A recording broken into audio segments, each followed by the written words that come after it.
Hey everyone, this is Jeff Lund, host of the Mediocre Alaskan podcast. I want to tell you about my new book, Sell Me Something Good: How Customers and Brands Can Fight Corrosion in the Outdoor Industry by Focusing on Value over Volume.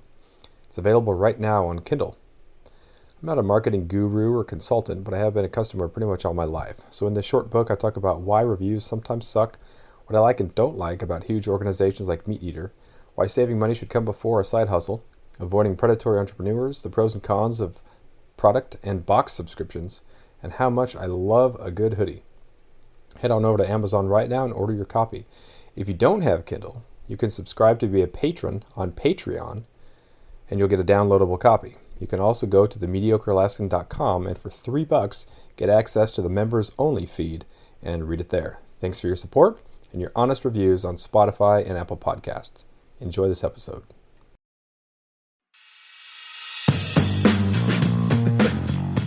Welcome back to the podcast. I have Dan Platta on. He is the host of Bookkeeping, Beer, and BS.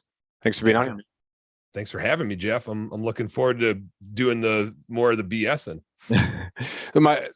We have a mutual friend, Danny Lear, who introduced us, which is it's pretty cool. And one of the nice things about having a podcast isn't, you don't expect to end up being Joe Rogan or something like that. It's just being able to talk to people who are kind of like-minded, who also podcast, and interesting people across the country. So thanks for being on here. Welcome. And you have a good Danny story to start us off with? Just Danny's one of those guys that just like runs hot, and not in a pissed off hot sort of way, but in like a almost too much energy, and has that like giddy smile on his face all the time. So I took him out ice fishing for his first time up in northern Minnesota, and he just couldn't help. I mean, he was like a kid in a candy shop. It was negative 30 out and super windy one of the days. And Danny was like the one guy running between fish houses, just had to be in the mix of everybody. He just can't help himself. It's fun to watch him like in his element like that. Yeah. When he came up to Alaska twice, and the first time I said, "Hey, here's an opportunity, Danny. You get to chop some firewood." So he was all about chopping the firewood. Oh my God. Yeah. But being a weightlifting coach, he was all about form. Mm-hmm. It was all about bending the knees and then bringing the weight down. I said, Danny, you are excellent as far as technique goes, but you're really lacking the violence, and the violence split the wood. So once he adopted some violence and was less technical, he was very good at chopping the wood at that point. I think he's one of those guys that loves misery, right? Like where most people just be like, oh my God, this is terrible. He'd be like, this is such hard work. This is great. So, I mean, ice fishing is just made up of a bunch of challenges, and no reasonable human being would do it. Granted, we're sitting in like nice fish houses and we're watching movies and stuff most of the time, so it's not the most challenging thing. That wasn't what was interesting to him, though. It was the drilling the holes and going out and setting up tip ups when it was like negative 20 out. And then when we had to leave, the weight of the snow and the weight of the fish houses had a lot of water come up around our fish house, and it was negative, below zero. So everything froze in. And I banked the house up on 2x4 so we don't freeze to the ice. But even the 2x4s were all frozen and covered with water and totally froze up. So we're sitting there chiseling after we're like, and this is the last day. Everybody's kind of hungover. Nobody wants to be doing hard work except for Danny. He just had the biggest smile on his face, and he's just loving it, chiseling out 2x4s out of the ice. This is his favorite part. Yeah, he's definitely the type of person who loves the opportunity to grow and understands that the only opportunity or the only chance you really have to grow is when you challenge yourself, when you make yourself a little bit miserable. But he loves living on that edge. He's the man for the job. So you and I talked a little bit off. We're actually texting a little bit before, and you said that you've heard about Prince of Wales Island, where I grew up. Yeah, I have. I mean, I watch a lot of Meat Eater. I'm a Ranella fan, and so he's always up there screwing around. You're probably like neighbors with him or something, but he's up there a lot, and it just looks miserable. And I'm kind of like that. Back to the the Danny story. It's like that looks like some misery that'd be fun to get yourself caught up in every once in a while. Yeah, it's pretty interesting. I've never seen him up here. I know where his cabin is, but his cabin is on the opposite side of the island where I grew up. So it's actually close. I live in Ketchikan, which is fairly close to that. He flies out of Ketchikan to get to there. Mm-hmm. But what is your perception of the outdoor industry? You're in Minnesota, right? I'm in Minnesota. We're like surrounded by it. It's just all over around here, right? We're kind of like in the heart of it. We don't get the Western stuff as much, but I mean, there's what's the name? Oh, Little Gremlin. Like, the little sinkers for your fishing line. Little Gremlin's shop is literally like a mile from my house, like their main production facility. So there's just a lot of outdoorsy stuff around here. I am very much, some might call me cheap, Jeff. Good. I like to think of myself as frugal. I see this weird trend happening in the outdoor industry where we used to go hunting in like the flannel that we got from our dad. And all of a sudden, every piece of camouflage that I look up is like $300, and it's marketing and branding galore, right? And if you turn on, my wife hates the TV that I watch is not like your sitcom here and you're this there. Like, I jump on YouTube and I'm watching the Meat Eater thing, and then I'm watching the Hunting Public, and then I'm watching Remy Warren do whatever. And so that is the media that I want to consume. But if you turn on like Sportsman's Channel or Pursuit Channel or any of those things, even the show is like an advertisement. Like, the whole thing is just a big ad. And my wife is like, turn this shit off. So bad. Before they're even finished with anything, the fishing shows are the worst because it's just instant advertisement. And this year lure, now you know what you've seen here. Like, I can't stand it. And I'm even becoming a little bit irritated. I was so irritated.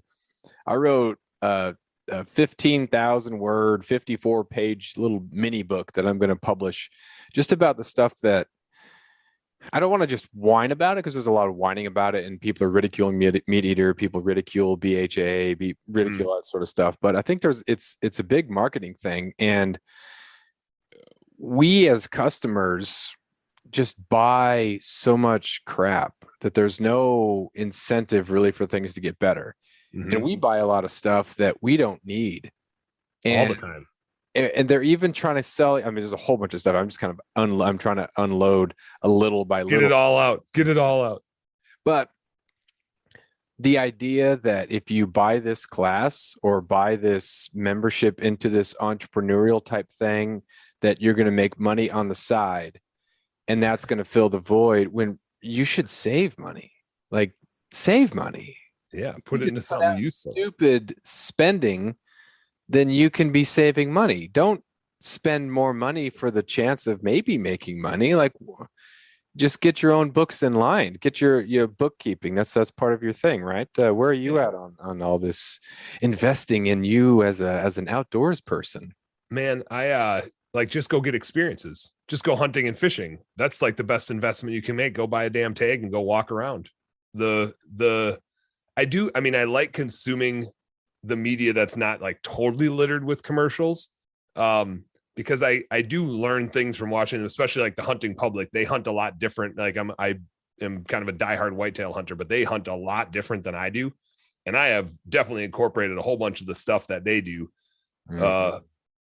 Shamefully, I've even bought some of the stuff that they use, but it has worked, and it did help me get on animals, incorporating new tactics. So I think exposure to people that think differently is super valuable.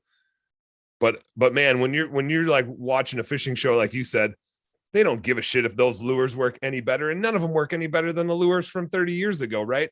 Oh, they're just made to catch you. They're not made to catch fish. They're made to catch the fishermen. Exactly. Did you ever have like issues with spending stuff? Because when I felt I was entitled to a fun recreational life, and so I bought a brand new nice premium fly rod and better waders, and then all that stuff. I bought into all that nonsense, and then, well, I guess it's not nonsense, but I've scaled back so much, and it's been nice to be able to save money now that I have what I want, and I'm not as tempted to get some of that stuff. Was there ever a time when you were just, you got to spend money, let's do it, let's go, and you kind of gave yourself permission to do a lot of excess spending? I mean, like I said, some might call me cheap. I like to think of myself as frugal. Every once in a while, I'll buy, a quote nicer thing. I bought my first brand new, like, top of the line bow last year. And man, I've been bow hunting since I was 14 years old, and I'm 36. So it took me a little while. And I like, in college, I ran an archery range, and I was an archery instructor, and I still was shooting like the cheapest PSE on the market. So I'm more about the result. Even like when I'm buying clothes or camouflage or stuff, like I said, I'm kind of an avid whitetail hunter. So I've got multiple of everything, and I'm scent washing the shit out of this. And I'm like storing my stuff in bins with baking soda and all. Like the process I take really seriously, but the best camouflage I have, I bought from Walmart for $40. It's better that like you show me the top of the line thing that Cabela's has, and the stuff that I have is quieter, more comfortable, does the job just as good. You're paying for the marketing and the sales. And I'm fine with other people spending that type of money if they want to spend that type of money, but I'm not here to support anybody else's marketing budget because I don't want to see the ads. Yeah. Yeah, I agree.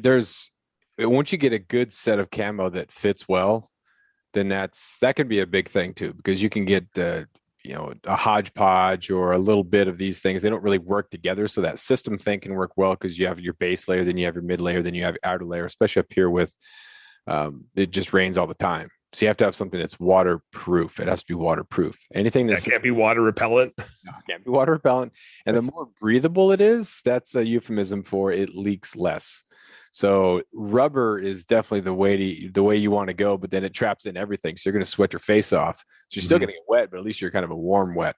But yeah, getting something good is nice. And then don't trade it in until it's gone. Like don't trade it until it doesn't work. Yeah. So I have a pretty nice like fleece hoodie, and then a rain jacket, and then pants. But once you get basic stuff, then you're good to go. Like, why you spend $300 on a jacket? That's a one-way ticket somewhere. Like I'm flying to Fairbanks for $300 to go. That's an out-of-state tag in some places. I could fly down to Wyoming and try to hunt elk, for that, if I happen to draw or something like that. Like, just if you equate what you would buy, you would buy this jacket, or it could be a ticket somewhere. That helps reset your priorities. Mm-hmm. I like the way of looking at that. The way you said it earlier, like you find the one thing that works for you, reminded me of how I buy dress shoes. It's like, oh, found a pair of dress shoes that works. I'll get these in brown too, and then I'll buy another pair in black, just so when these wear out, I know I don't have to go looking for them again. Yeah. I bought 3 dozen arrows because there was a sale. Rather than buy 6, like, hey, these are sale. These are what I shoot. I will be able to shoot for years with these arrows. Let's go. Some people get really nerdy about their arrows. I have never noticed a difference, and I'm just punching them through a small deer frame. And so maybe the difference isn't noticeable, but I've been shooting the bow for a lot of years, and they all tend to fly exactly according to how shitty my aim was on that specific shot. Yeah, exactly. Yeah. I was talking with a buddy who knows a lot about the ins and outs and stuff, and they've sent him stuff. And, well, what's this full metal jacket thing? Is that thing better? And he's like, oh no, it's just marketing. It just means this. But then if you end up switching your arrows too much, you practice with one that weighs less or flies different, then okay, I'm just going to get one. So it's the same thing. I don't have to worry about shooting the wrong one. Then I'm right next to a bear and I'm shooting it, and all of a sudden I hit it in the toe. You can just be more consistent. Yeah. I think it's all about consistency. My wife and I actually just Monday night is Wednesday night right now, or Wednesday. Monday night we had our last day of archery league here, and it was the first time she's ever done archery league. She's been around me and she's come out hunting with me before, and she's using my old bow that I bought 15 years ago. And it's a Ross. I don't even think they make Rosses anymore. And she's shooting the old arrows that I had for that thing that aren't even dialed in for her draw length. I'll be damned if the last round of archery league, she shot a 98 and I shot a 94, and I had the highest average in the league, and she outshot me. It's not granted, it's not a wild animal out moving around and you're up in a tree, or you're here shooting around this, shooting around that, but it's the speed isn't there. But the accuracy is probably even more so there with the bow she's shooting. So I traded up to get speed, and I probably gave up a little bit of accuracy. Or maybe it just snaps so fast I get jumpy. I don't know. It's one of the two. Yeah, there's no marketing in making it the fault of the user. All right. Like, this is going to make you better. So you can be horrible. It doesn't even matter. Buy this bow. Yeah. Buy this 6.5 Creedmoor. You can just be, it's fresh out of the box. It's fine. You even have to aim. It's great. You can be cross-eyed. It's perfect. It's all Kind you of got like to buy this. you golf at all? Did you grow up golfing at all? I only golfed when I was living in California. Golfed for a little bit. There's this dog track of a course, a little executive par 3 course, 9 holes around a trailer park, and it was nice. It was real nice. Go get some walking in. Yeah, yeah. I grew up golfing a whole lot. I think it was an excuse for my parents to get me out of the house and not have to pay a babysitter to watch me. Like I would just keep walking around and hitting a little white ball. And when you're younger, you do kind of envy the really nice things, or you see the commercial for this and you want that, right? Like you don't have a valuation understanding of what something's actually worth and what it will do for you. And I remember as I got older and older and older, I would continue to buy like okay clubs, not the nicest ones out there. And now I hardly golf ever, because I'm like, if I'm gonna go spend $100 on something, like I want it to put food on the table. I don't want to just go spend $100 on that and $20 on the beer and then leave pissed off because I didn't shoot as well as I wanted to, which is normally what happens if I go golfing. But the confidence that you get when you buy a new golf club, whether it's the driver or the putter or whatever, it lasts for like a good week to 2 to 3 weeks, maybe a month. And your score is in your mind better. And then it's no longer new. And then the confidence in that new thing kind of goes away. And I feel like the same thing happens when you buy a new hunting or fishing gear. It's like your new fishing rod or your new bow or whatever the case is. You get this like burst of confidence in it. And then later on, you just realize like, oh, it's the same. The outcome ends up being exactly the same. Like I killed so many deer with that Ross bow that my wife shoots now. And I miss and wound an equal amount of deer with the bow I'm shooting right now. Yeah. And it's different. And this one shoots a hell of a lot faster and flatter and whatever, but the end result is pretty much the damn same. And it all, is usually right between the eyes here. Yeah. I found that I was outspending my ability when I was fly fishing. I had a kind of the starter rod. Then I got a bargain rod that was $150. It was a nice rod. It kind of did what I needed it to do. And then I upgraded because I thought that, well, if there was this huge jump between the starter $60 terrible piece of crap rod that made me want to quit to this bargain rod, then this next one is going to be a lot better. And it was lighter and more responsive. And so you could do some more casting and, those sort of things. But was it that much better? I don't know, maybe. But ultimately, it came down to whether or not I can do these things. And I'm not sure if the rod ended up making me better or the practice did. So could I have gotten better at casting with that less expensive rod? Who knows? But there is something in the technology that can make the experience a little bit better. Maybe you're out there a little bit more. Maybe you put in more time. But I don't know. By and large, I think we're just suckers. And I think that people see us as suckers and they market to our insecurities and our inadequacies. And oh, yeah. You'll be a better person if you have this. So everybody's doing it. Everybody's doing it, Jeff. Do you ever go online and you see people who are like trading in their camo after 1 year? Yeah. Yeah. Some of the people that just constantly keep trading up like something is going to change. It's goofy. Yeah. Like with bows too, that's like $1,000. Oh, this is the 2018. I'm getting rid of this one. It was good for me. Yeah. It still works great. The technology is the same, but this one comes with more cool points. Yeah, this one has camo wraps on it because deer were running away from me because I had a solid tone bow. But now because it's camo, then it doesn't even matter. I will measure the result and prove it to you. Yeah. I when I was in college, my buddy Steve and I, and Danny can attest to this. He has seen these I'll call them comedies. My buddy Steve and I used to make what we called fishing comedies. And we made them because we were so annoyed's probably not the right word, but we were just like, how do all these other people have fishing shows? And it's just this like big commercial and they're not adding any value or teaching you anything. We ought to make our own show and just make fun of how these shows are. And we made our own commercials too. And usually like the hot tip would be like, use this rod because it's the one we got from our dad, right? Like, so I use the ugly stick because it's the one that my dad had that I took and never gave him back so that I could have a fishing rod. So I'm been living this life for a long time. Yeah. That's super awesome. There are sometimes I check myself a little bit because I can get pretty whiny about that and I can really kind of complain about it. But then I think, all right, well, is this just because I'm upset that my YouTube channel has 18 subscribers? It's got to be in check so you don't sound like that bitter person who's just whining and complaining. But I think there is, it's like those comedy shows. They're satirical and they're commenting on the news as a way to kind of laugh at ourselves so that we see that it's ridiculous and hopefully some sort of positive change comes as a result of it. So I think definitely a good market for that as long as we don't get too bitter and too cynical. Mm-hmm, mm-hmm.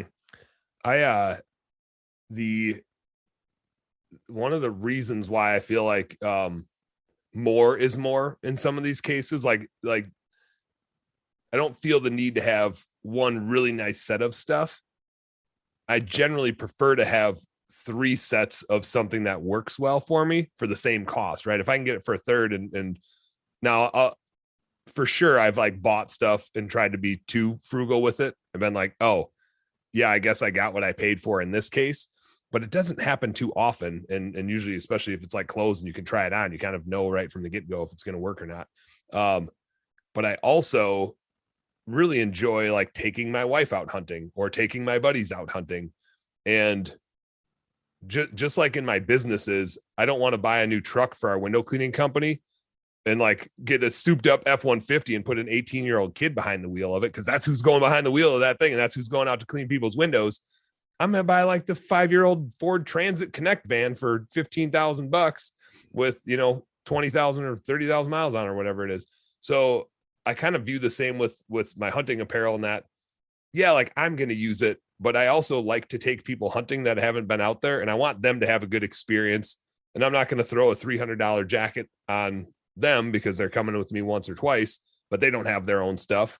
Hopefully they're a similar size to me, or I got a range of sizes so it'll work. But I'm also always just thinking of I want to have options for different temperatures and different this and different that. So I'm more of a more is more type of guy when it comes to hunting and fishing stuff, so I can get other people going out there.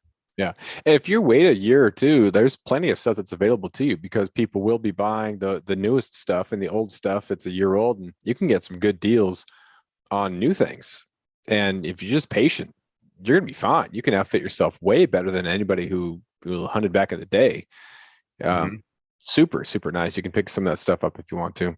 That was how I got that Ross bow. Like at the time it was I won't say top of the line, but it was up there. And I was driving home. This was like coming off of my PSE Nova that I had since I was like as far back as I could remember. I was driving home on a Black Friday. I live in Minneapolis now, but I'm from central Wisconsin. So I'm like cruising back, my 3-hour drive. I don't remember why I stopped at Gander Mountain. There was a reason why. It wasn't to get a new bow, but I walked past it and I was just like, well, I need a new bow. I'm just too cheap to buy one, but this $800 bow is $300. And that just seems like buying arrows that I'll use for the next 3 years. And I got 15 years out of that bow and probably 100 deer out of the darn thing. Yeah. I've been scared off a couple times just because I think, why is this thing so cheap? Mm-hmm. What is wrong with it? Well, you no longer need to pay for the marketing. The marketing has already been paid for.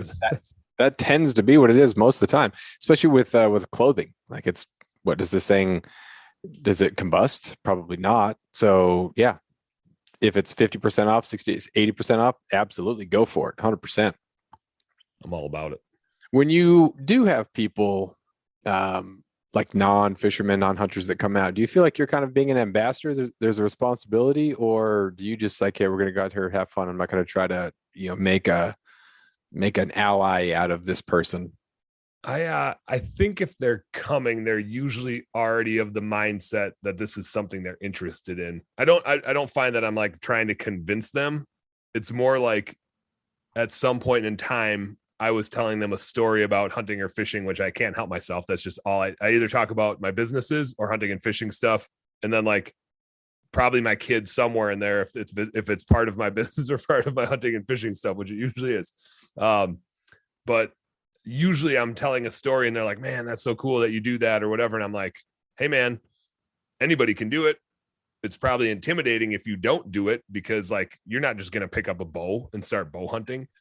I mean, it would take a pretty entrepreneurial person to do that. Like it's an intimidating thing to go out hunting or fishing if you didn't grow up doing it or don't have like really good buddies that do it. So I kind of make a point when somebody expresses interest to be like, let's go. There's public land and public water everywhere.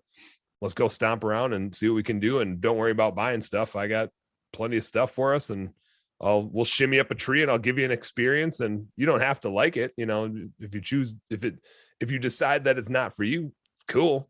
But if you expressed an interest, I'm not gonna just like let you do that as if you were trying to be nice to me. I'm gonna make sure you're actually really interested, because you're gonna have to say no to a cool opportunity, and then we'll see if you actually want to do this thing or not. So I've got like 4 hunting mentees at the moment. Oh, Although I don't like, my wife is kind of one of them. She bought a tag this year, but she was like totally lacking confidence. And that was part of the reason to do the archery league, was like, she's got to get used. We did a 3D league. It's just like, you got to get used to shooting at animals. She can shoot targets just fine, but she was, I want to say gun shy, but I guess it'd be bow shy. She was bow shy. But then I got her younger brother, my buddy Ben, and my buddy Bryce, that are all like hunting mentees of mine. I don't know. I still treat them like that now. Like most of, they can go do it on their own. And I get really jealous if they go shoot something without me. Cause I'm like, oh no, that was like, I wanted the joy of the experience of doing that with you. You took that from me. But yeah, I just love getting them out. It's so fun. do you kind of hope on some level that it's kind of miserable or something like that, just to get a real experience? I know when Danny came up the second time, we were going to go camping by the river, and we'd seen a bear out there earlier, and I was like, it's fine. It was on the other side. It's no big deal. And we'd borrowed a tent. So I had one, and then borrowed a tent from a buddy and just picked it up from his house. It was on the porch, and we got out to the river, and there were no tent poles for it. So I was like, oh, this is perfect. And the other didn't have, he'd never camped outside before. And so I was like, well, I'll use my tent, then I'll allow you two to have a great experience of camping out in Alaska by a river near where we've seen a bear in a tent with no poles. And so they tried to like lay the tent over them, and that didn't work. And so they set up kind of a tarp that was like right in front of their faces. And then at some point, Danny just tore off the tarp. And so they were just sleeping totally exposed. Daylight started coming up at 3:45, something like that. The ravens and crows start going crazy, and it was pretty good. About 4:00, he said, well, that's it, I'm up. Danny got up, started fishing. It was pretty funny. I was gonna say, especially with Danny, that would never slow him down. You nailed his voice there pretty good too, like the little high inflection excitement. That was good stuff. Yeah. No, well, yeah. He that was one of the best parts about when I took him out ice fishing is and everybody recognized it, which was cool. Nobody was complaining about it, but when we set up, it was -28 out or something, and like 0 is cold. And normally it's, in the single digits, maybe in the teens and in the high teens or 20s. But I mean, it was like a high of -5. And when we were setting up, it was in the -20s. And then the next day was 40-mile-an-hour winds with a blizzard, and we couldn't even get off the ice. And that like helped make the trip, right? Like that was the memorable stuff of, we got the full experience. I like it when people are in the right mindset. And in this case, we're sitting inside of a fish house out on the lake, and it's not a homemade thing with plywood walls and stuff, right? It's a camper that you set down on the ice, and we're kind of spoiling ourselves, but they still got that full experience. I do, with the right people and the right amount of exposure, misery makes the trip worthwhile, right? When I take my wife out, I try to pick days during the rut when it's like nice and it's going to be 40 degrees. So you're like not cold and not hot, and the deer are moving and the sun is glistening off of the little frost and just looks gorgeous. And she loves that. And I like specifically would be like, all right, Marty, this is like the weekend. We're going Saturday morning, because this will be the time. And we're going to, whether we shoot one or not, who cares? But we're going to just see a bunch of deer behaving like deer and doing their thing. And that's the exciting part. But one time we got 2 little kids, and we got a third one on the way. So date nights are few and far between. But we live next to her family, and her parents are super helpful and supportive, and she has 3 siblings around. So I forget who the heck was watching our kids. The minute somebody said they were going to watch them, I just thought like, yep, sounds good. They're yours. We're going hunting. So I take my wife out, and she had never used a climber stand before. And so we're going to this piece of public land, and I have only really looked at it on a map. I think I'd maybe driven there once, but I had never like walked into this spot. And she had never used a climber besides like in the backyard, just checking it out. So she's trudging through the woods with the climber on, and we kind of get to this really swampy area. And I'm like, well, let's keep pushing until it's so shitty we don't want to push through anymore. And man, we crossed this whole swamp. I mean, I don't know. I think we got a little bit of water in the boots, if I recall, but she was trudging and putting up with it. And I'm just like, man, she's going to hate this. Right.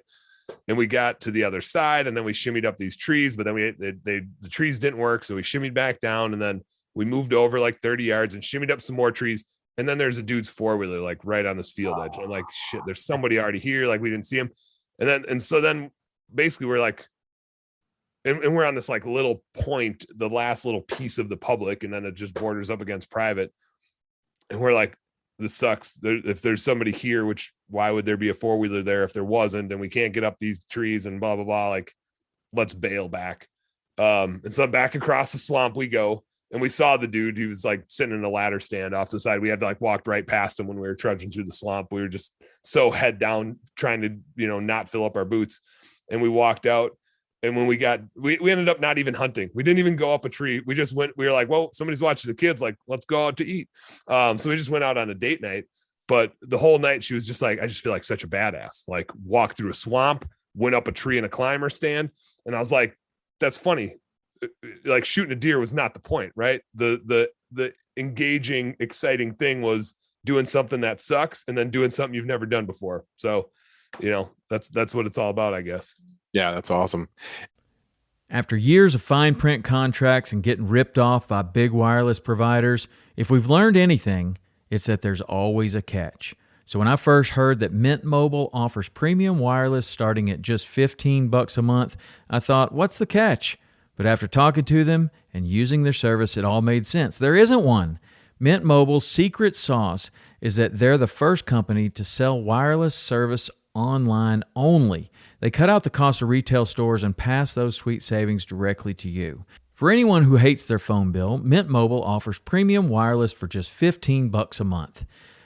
I was hesitant about having to get a new phone and a new phone number, but with Mint, you can use your own phone with any Mint Mobile plan and keep your same phone and your same phone number along with all of your existing contacts. Mint Mobile gives you the best rate whether you're buying for one or for a family, and at Mint, families start at 2 lines. All plans come with unlimited talk and text plus high-speed data delivered on the nation's largest 5G network. Switch to Mint Mobile and get premium wireless service starting at just $15 a month. To get your new wireless plan for just $15 a month and to get the plans shipped to your door for free, go to mintmobile.com/waypoint. That is mintmobile.com/waypoint. Cut your wireless bill to $15 a month at mintmobile.com/waypoint.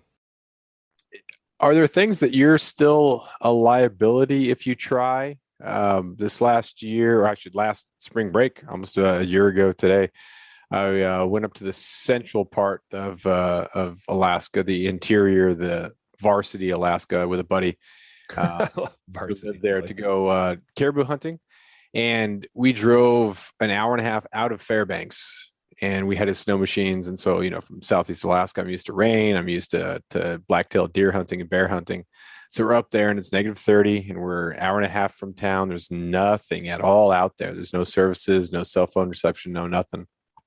And we're going around on these snow machines, and I'm thinking, I haven't been on a snow machine before. This is a whole new thing to me. And he said, just make sure your hands don't sweat. But there were hand warmers on the machine.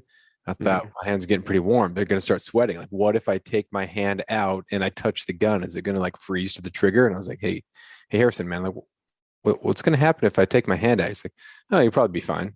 Probably, like, just maybe paranoid.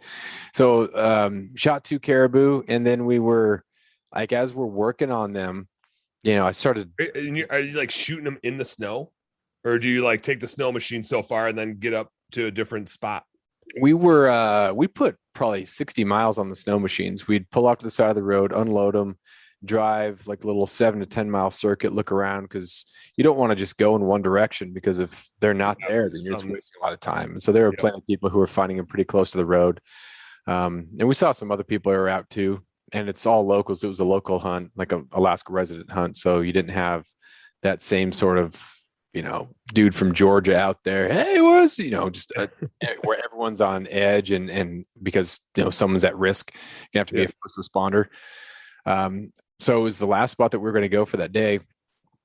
Didn't see anything. So we head back down. We're on our way back to town, and we saw someone that was unloading a sled that had a caribou on it, and there were 2 other dead caribou right next to it. So we're like, oh, here they are. So we pulled up next to the guy, and my buddy says, hey, you get some caribou? He said, you guys got a pot to boil water for coffee? And we're like, yep, sure do. He said, the caribou are that way 3 miles. So that was kind of I will give you the information if you have a pot so I can make some coffee. It is a fair trade. Your coffee, my information. So we just we followed their sled tracks, and we found that it was actually less than 3 miles, because there was either 2 small herds or the shooting had split up the herd. So we just kind of got on this ridge, and as we were headed toward where their tracks were headed, we saw a couple that were kind of in the road, and then we just saw them down in this draw. And it's so windswept up there that you have a couple inches of snow in some places. Sometimes there's not a whole lot at all, and the wind will blow everything away. And so you have these exposed rocks with the lichen on it that the caribou eat. Okay. And, there was a spot kind of down in this draw where they had kind of accumulated a little bit kind of out of the wind. And so kind of up on the high ground, and made the shot, and then had to go down there and get them, which was kind of tough on the snow machines because you get these little drifts. And you can get some real deep drifts, 5-6 feet. And so, as we're working on these things, like I'm starting to sweat a little bit, because I have long underwear, I have fleece pants, I have a pair of Sitka puffy pants I got for sale, of course. Oh yeah. These like bib pants that are insulation. So I got a lot of warming layers on, and I'm starting to kind of sweat a little bit. And I thought, this could not be good. It's, negative 30 degrees outside. This is super horrible. But all we got to do is just get back to the truck. It's about 1.5 miles, 2 miles away. No big deal. So get back to the truck, and I'm sweating, but we're in the truck. It's all good. On the drive back, there was enough cool air coming in that my pant legs froze. I'd taken off the bibs, and it was just that the puffy pant, but it was kind of moist from the condensation. Oh, yeah, just and frozen stiff. It's just, and I was just like so out of my element the entire time, and I was kind of the liability. But I'm in shape. I could do it. It was just so different. Are there things that you have done recently that are kind of out of the element that have to repush you? Like, you're mentoring people, but there's also things that you're square one at. Yeah. I, a few years ago, I did my first Boundary Waters trip, and that's a very doable trip, but you're canoeing in, 10 to 20 miles or more. And getting out in the middle of nowhere, similar, like just no reception, no nothing. You're on an island somewhere and nobody can really get to you. And so you're basically fishing for your food. We bring, I shouldn't say we bring way too much stuff in.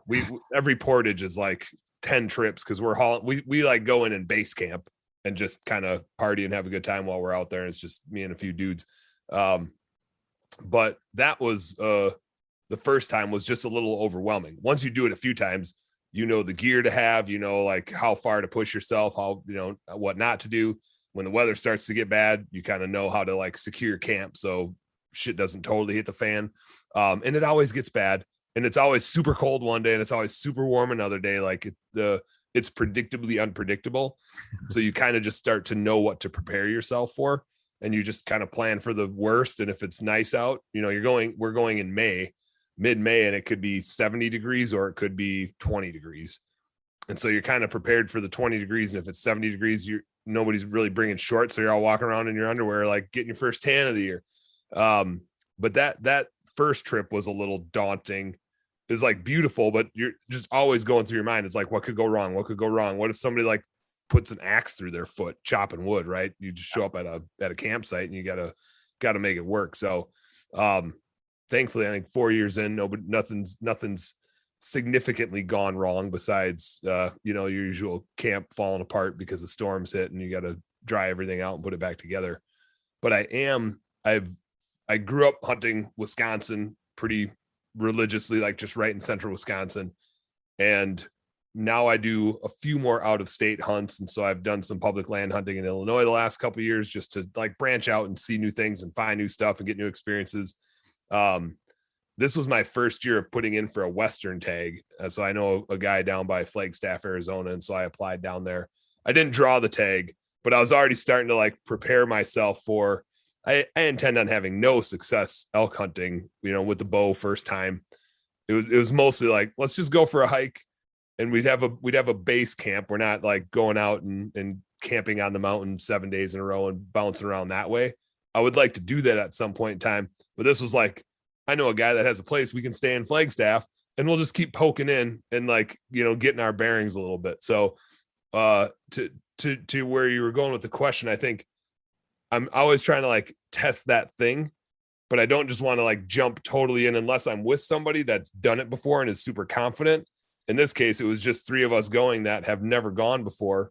And we want to go like try it, but we also don't want to be morons. Like we all got kids and families. And it's like, I can't afford to get hurt. I got multiple businesses. I got 2 kids and 1 new one on the way.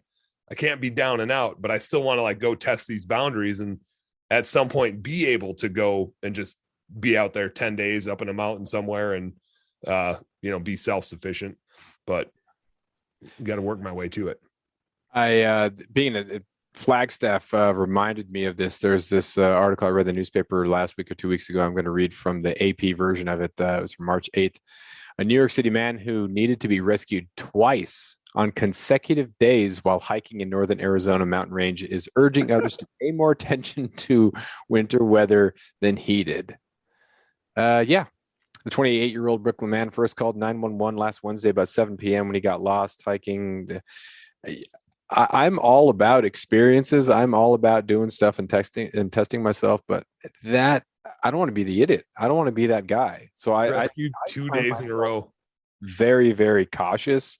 I wouldn't say timid. There are certain things that I'm timid about, but I just don't want to be that guy who's rescued. Yeah, if I'm going to end up in a headline, that's not the one for me. I don't want to. My ego couldn't take that one. No, it's such a stereotype, right? Guy from Brooklyn, just like city life. I'm going to go out there. Oh yeah, I can brave the wild. Like I'm tough. I do flights of stairs. I can do this. Like, oh, come on, man. Yeah. It kind of makes you wonder, like, how bad was it really? Was it just in his head? Or was it like really, if somebody with a bunch of experience would have been out there and been like, this is bad, we got to get the hell out of here. We got to call for help. You kind of wonder what the circumstances really were. Yeah, for sure. You get that internal voice saying, hey, this is a little bit scary versus, no, man, you're not weak. Are you weak? Are you weak? Like, you're dumb. So, I might be. I don't know. I thought I wasn't, but maybe I am. What's that? I've definitely been like out in the woods where you get turned around and panic starts to set in, even when you know where you are. Just like I thought I was here, but I don't. It's dark out, and I'm like trying to find. I was tracking a deer, but I lost it. Now I'm trying to find my way back out of the woods or something. And this is like before the days of OnX and everything like that. And it's like I know that this plot of woods is either a road over here or a river over there or a field over here. Like there's no way I'm getting lost. But I've been probably walking in circles for 20 minutes here, and I'm starting to get a little nervous about how the hell I'm getting out of here. And I mean, this is on like small tracts of private land where you just kind of, your heart starts racing a little bit like, where the hell am I? Yeah. That feeling of being able to go in any direction and hit a road. In our case, it's like you're going to hit a river. Like, which side you're on, hit the river, and the river's going to take you to the ocean. That doesn't necessarily mean it's going to do you a lot of good, because then you're on the ocean, you still don't have reception. You're going to try to wave down a boat or something like that, but at least you have a frame of reference. Yeah. A buddy of mine used to work for a search and rescue in Wyoming, and he was saying that the modern thing for people to do now when they're lost is to, rather than try to hike out, they try to hike up to get cell phone reception. Oh, so interesting. I guess it makes sense on some sort of level, but I mean, hopefully there's a tower, or you could be walking away from where you need to go. Especially you're going to use all that that extra energy and all that water to go up when, just head out of this drainage. You're going to hit a road, or like, why does that not occur? You don't know, but it kind of shows the erosion of our woodsmanship skills that it's the cell phone or die. Like this is my lifeline is to call somebody to come and get me. What do you have as far as protection other than cell phone? Nothing. You don't have an in-reach or anything like that? No, I don't. I just haven't done enough stuff where I've needed it, but I'm getting into more and more of that where I think I should have it. I just haven't, I probably would have got one if we did the elk hunting trip just in case. Yeah. But like I said, we were gonna home base it anyway. It wasn't like we were gonna be out there for days and days and days. When we've done the Boundary Waters trip, usually one of us has one. We've never busted it out, but I'm just going by phone and Onyx and, kind of using maps. And I don't, the feeling of being lost, or like the worry of being lost as you get older and just get more and more experiences under your belt, kind of like you were saying, like when you looked at the maps and there's a river here and then a hill over there and that, it's like, you're never really lost. In some places you could be, especially out west or up in Alaska. In the Midwest, you're never lost. You're at most a mile from something, right? You're a 12-minute walk from a thing usually. And as I've hunted more public land, my comfort with not knowing my exact surroundings just goes up tremendously, because like, I don't need to know where I am. I know based on my scouting and looking at the map that if I just literally walk west and I can figure out which way west is, either by landmarks or by the sun or by whatever, I'll get to like a thing. And I might not be home by 8:00, and I might not have cell reception to tell my wife, but I'll eventually get back to my truck and plug in and get some cell reception and be like, hey, sorry, I went the wrong direction, or I tracked this deer and ended up way the hell over here. And I think that just like that comfort level just comes with experiences of exploring new places where you don't know where the hell you are. And then eventually you're just like, well, I don't care. Like, I just kind of want to keep walking this way and see what the hell's over here. Right. So what's the pitch for, if there's one thing to do in Wisconsin where you grew up, and then Minnesota where you live now, what's the one thing that an outdoors person should do? Man, I think you got to get out ice fishing. It's like, especially if you're not from that type of region, especially if you're from down south, it's just a trip. I mean, and there's so many different ways you can do it. You can go 5-gallon bucket it upside down and sit out there and freeze your butt off, or you can do it like we do it, which is you're in a camper out on the ice and it's 70 degrees and you're making a frozen pizza while you watch a movie, and every once in a while you pull a fish up through the floor. It's just a goofy thing that you got to do it when you're here, or you got to come here to do it, because you can't do it everywhere. And there's just nothing cooler than sitting out on a body of water and you got a cold beer in your hand and all of a sudden a fish flies up through this rock hard surface. Right. It seems so stupid and so silly. And you got this little tiny jinky little pole sitting there jigging up and down. But man, once somebody has a little bit of success with it, like Danny did, I mean, they're pumped, they're amped, they can't stop. So I've never taken a person ice fishing, and I like to take people ice fishing. Never taken a person out ice fishing that didn't have a damn good time. I bet. Yeah. So that you would put that well above whitetail hunting, anything like that?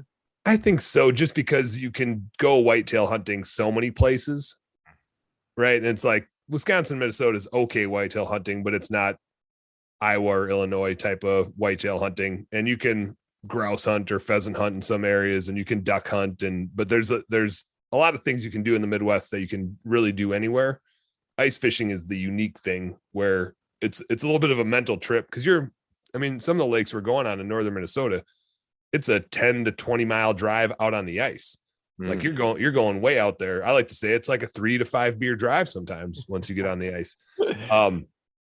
And you roll especially if it's early ice, you roll the windows down a little bit and you got your seatbelts off, and everybody's like, what are we doing? Like, why would we drive out on a body of ice and roll the windows down and take our seatbelts off? Like, what are the chances we're going through? Half the time you're just messing with them, but it's like, and then you hear the ice crack as you drive across it. and everybody gets a little wigged out by that. So, I mean, it's just something you got to experience.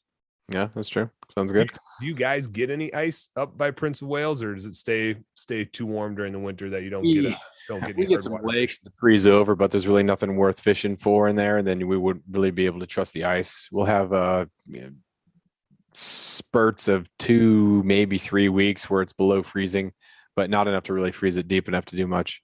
I went pike fishing after we got the caribou, because we got the caribou on the first day last March, and so we went took the snow machines out down this river and did some pike fishing and had the little tip ups, and that was kind of scary. But it was cold, and we were just kind of hanging out, standing out on the ice, waiting for a flag to pop. Yeah, it was cool. Got the point across, got some nice pike, and then went back home.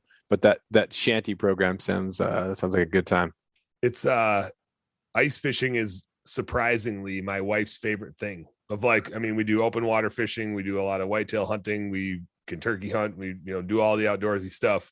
And if you ask my wife what her like favorite outdoorsy thing to do is, she'd jump on ice fishing. Because her logic is you don't need to know that much to be proficient. Open water fishing, it's like you got to know the right type of pole to cast with that bait and which line to use, and then how to tie this thing on and how to retrieve it. Ice fishing is like, I got my 3-foot pole, got some line on it, and a bait with a minnow on it, and then you put your sonar device in the hole, and it's like playing a video game. You can kind of see the water column, whatever, and you just jig it up and down until you see something coming up to eat it, and then when it does, you set the hook. And you can teach somebody to do that in 5 or 10 minutes, and they got one hand for their fishing pole and one hand for their cold beer, and life is good. Yeah. So and now that we have a fish house where she's in there doing her crafty stuff, she likes to do her crafty stuff. The kids are coloring this, watching that, playing games on that. So it's like a tiny house living type of situation. She was like, we should go on a vacation and stay in a tiny house somewhere. And I was like, that doesn't make any sense. We go ice fishing like 5-6 times a year. We do that. Like, we already do that. Why would we go on a vacation to do something that we already do? And the one we have, we get to pull fish through the floor. Yeah. So, it's pretty nice. What about what's on your list? I gotta get into the big game thing. Alaska's on my list. My brother and I were talking about coming up to do some halibut or, like rockfish or something like that. Just get up and just do something Alaskan. See a 24-hour day would be kind of cool. All days are 24 hours. That was a really bad way to say that, but I think everybody knew what I meant. 24 hours of daylight would be kind of funny.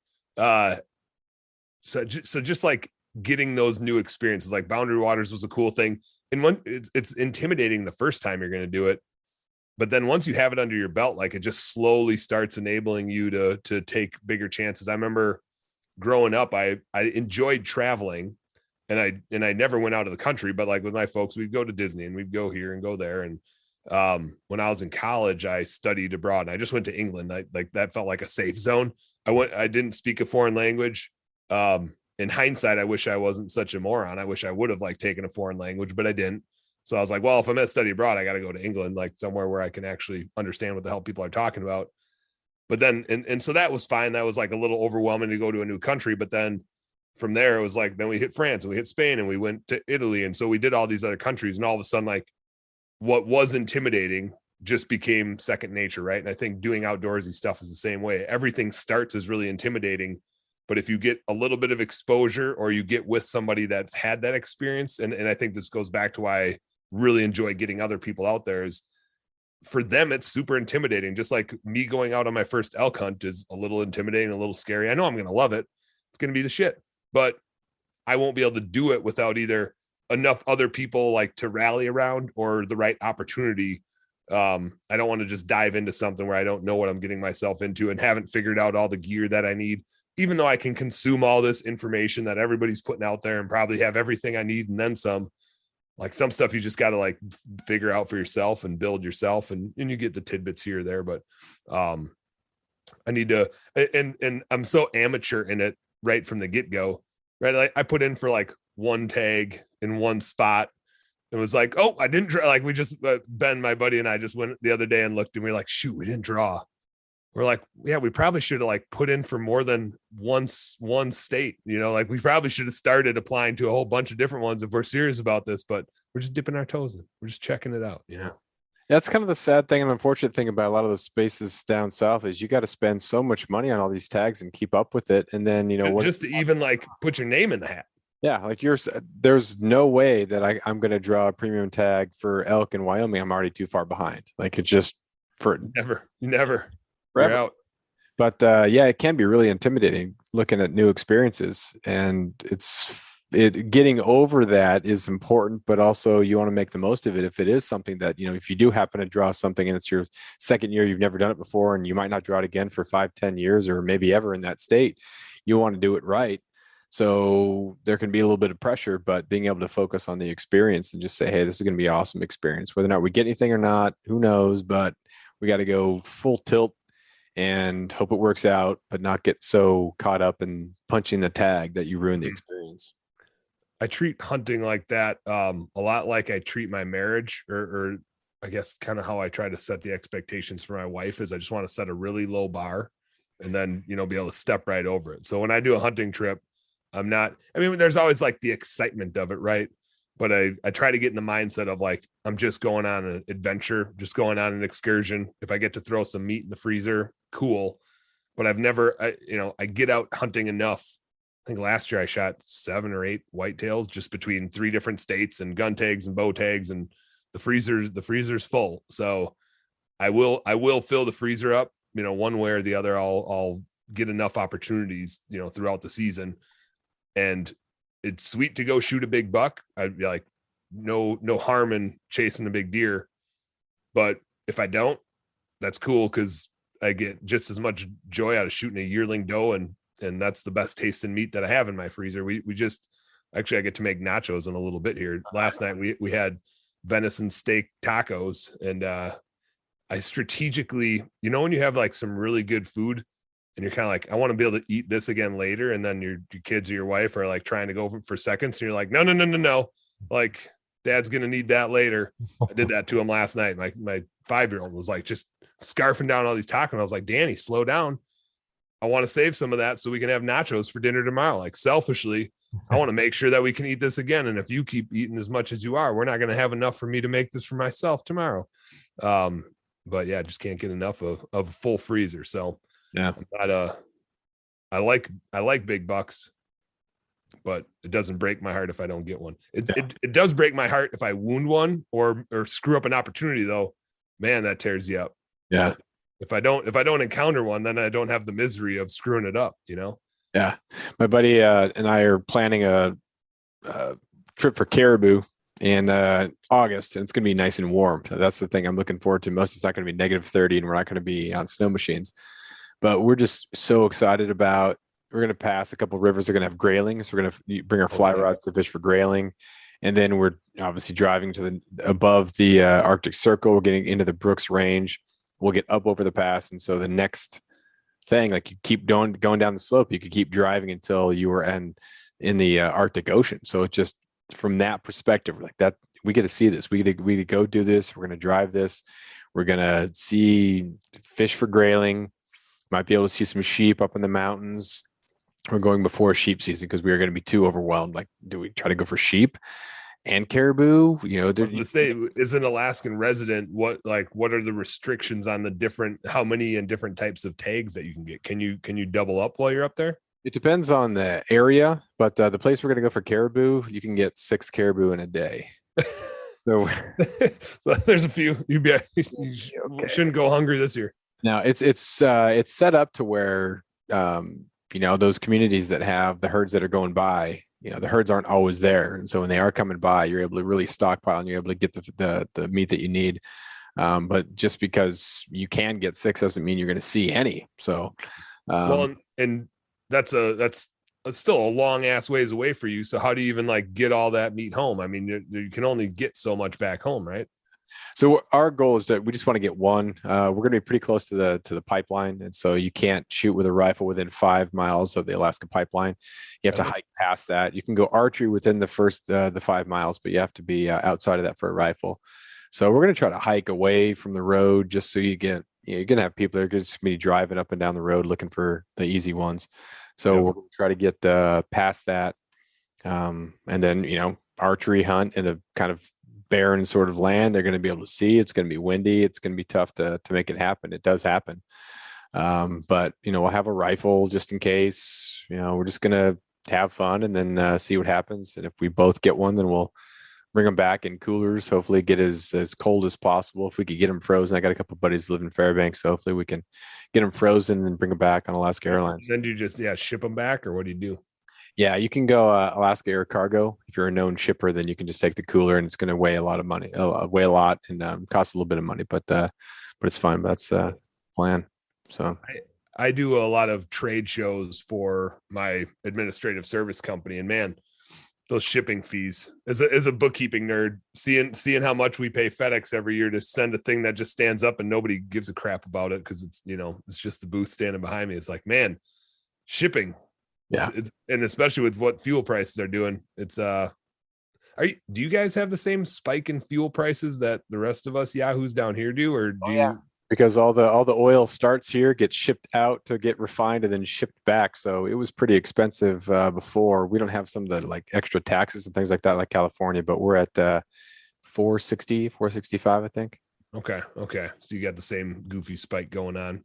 Yeah, it's not great. We don't have a lot of like the island that Ketchikan's on. We only have 30 miles of like highway, and everything else on the if you go further back away from the ocean, there's still just feet and feet of snow. So we don't have a whole lot of miles that we could drive. Yeah. Do you burn more gas in boats and toys than you do in your vehicle in a year? When I had a boat, yeah, we were put a lot of hours onto that, but a lot of people do. They'll but you don't have to go real far with the boats. There's a halibut spot that I'm looking at my window and it's just pretty much right there. So you can go 2-3 minutes from the shore or from the dock and you're there. Hunting, the same thing. You can be 15-20 minutes away and you're at a spot where you could find a deer, but other people with boats are thinking the same thing. Yeah. It's still a matter of the further you go, the more likely you are to be alone, and we don't have to worry about public versus private because it's all Tongass National Forest. So you can just go wherever you want. And then some of the tags are a little different. You asked earlier about the tags. That the unit we're going to be hunting, it's over-the-counter caribou, over-the-counter Dall sheep. Over-the-counter Dall sheep. Yeah, I feel like that would be like a lifetime tag if you were a non-resident, just to even like have a chance to get one. Yeah. So if you're a resident, it's pretty sweet. They're brown bear. You can get or grizzly bear. You can get one. Some areas it's grizzly bears every 4 years. The one that I got, one in a unit that was one every 4 years. So if I wanted to get another one in this unit, then I would have to wait another 3 years. But you got them just this last year? Yeah. Sweet. Gun or bow or knife. I just I was up in my stand, just jumped out of it with a knife. Yeah, of course. No, it was a rifle. So I'm not. Do you follow Tyler Friel at all? No, I don't. That guy needs to be on your radar. He's in the interior. He's a varsity Alaskan for sure. He's got some footage of him on a ground stand, and a grizzly bear just comes right up next to him, and so he has to do something. And it's how do you spook a grizzly bear away without spooking it so it attacks? Yeah, without it eating your face. Yeah, he writes for Outdoor Life, and he's got a really good podcast, Tundra Talk, so you can check that out. But nice. He should be on the radar. He's good. Yeah, just the intensity of the stuff. So do you now I get to interview you on your show, right? That's how that works. I want to get out west, muleys, elk, pronghorn. Like I want to chase those. There's different goats or sheep down here, but I'm almost deterred because everything that I see is like 20 to 40 years. I already got a bad back. When I'm 50, I expect to hardly be able to walk. Are you because you have access up there, have you gone after sheep and goats and is that like a different type of game? It seems so foreign to me. I've just never even aggressively thought about it. Yeah, I haven't gone after sheep just because it's Southeast Alaska is far away from the interior where the sheep are, and so it's a pretty big hunt expedition. We have mountain goat down here, and I've gone for a couple of the mountain goat over the counter, but I haven't like they're on some of these mountains. It's pretty hard to get to. So if you get flown into a lake, then that's kind of a good way to get at them. But it's to charter a flight. That's $2,000-3,000, and I'm trying to do this on a budget. There's some other places where you can go out and you can hike from the ocean up to these mountains and try to hunt them. But like, is it the right mountain? Are there goats there? So it's been kind of tough. And there are a couple of draw ones that the chance of drawing is like 1%. So I'll never draw the easy access ones. But I've been on that hunt once with a buddy. He had the tag and I was just there to pack meat. And it was super fun. We're just looking at, up in the Alpine. It's super easy to get up there, 6-mile hike, but not too bad. And just seeing the goats and awesome hunt. But the over-the-counter one's a little bit more difficult. So if you did do you put in for some of those like really hard to get draws just to put in? Yeah, I donate my $6 to the state every year. Feels good. It's a feel good donation. Yeah. And so then if you get one, do you have to, I mean, as a resident, you don't need a guide, right? If I came, I think I would need a guide. Yeah, you need a guide. Would you get a guide if it was like a prime hunt, or you just figure it out? Guides are for Doll sheep. Guides are like $25,000. Grizzly bear, $18,000 to $20,000. Mountain goat, $18,000 to $20,000. So I just either like do that or don't send my kid to college type of thing. No, I would definitely not get a guide. I have enough buddies who have done enough things that Tyler Friel I was telling you about, who's got 9 or 10 sheep. My buddy Harrison, who went on the caribou hunt, he's got a sheep. So I have buddies that have gone after the sheep. They know what to do, know where to go. Yeah. And then same thing with mountain goats. So, there's always buddies and people who are willing to pack and just go with you, because that's usually the first step, is someone who has gone out and you just say, hey, I'll go and I'll pack. So that way you can kind of learn. So the first time you've been out there, there's no pressure to shoot. It's just figure it out, you learn, and then usually people will reciprocate. So if you pack for them, they'll pack for you. So it's a pretty cool system you have. And there's always people who are willing to help out the locals. So that's cool. Yeah. And that, I mean, it kind of goes back to the exposure thing of, you wouldn't, if you didn't have those relationships or those opportunities, it would just be so hard to go execute on some of the stuff, even if it was just like a pipe dream of yours to go do a thing, without the relationships or just that like initial exposure of how the hell does this thing even work? Yeah. It's intimidating to even think about going. Yeah. And that's probably where I'm at with like even applying for sheep tags down here. I mean, they're once in a lifetime type of tags. I'm just like, man, I don't know anybody that sheep hunts. I'm sure I could find somebody. I don't feel like paying the $20,000 for a guide. Yeah, exactly. I mean, my kids don't need to go to school. School's not that important, is it? You would know. Well, some of those hunts, they require a guide. Like, you have to get the guide. So that's tough. Some of the other hunts you don't. I think in some areas you might not need one for grizzly bear, but don't quote me on that one. I don't know.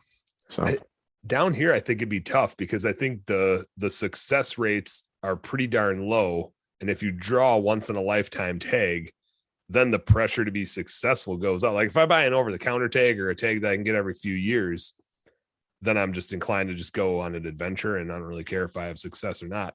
But if I drew a once in a lifetime tag, I think it'd be miserable deciding what to do. I'd be like, man, I'm miserable spending the 30 or 40 grand to go execute on this thing. Cause like we just bought a new car recently and that was 30 to 40 grand. And I hated that. Yeah. Like, I can't imagine spending that on one experience without an asset. Maybe I have something I can hang on the wall and a little bit of meat, but man, that's a steep price to pay.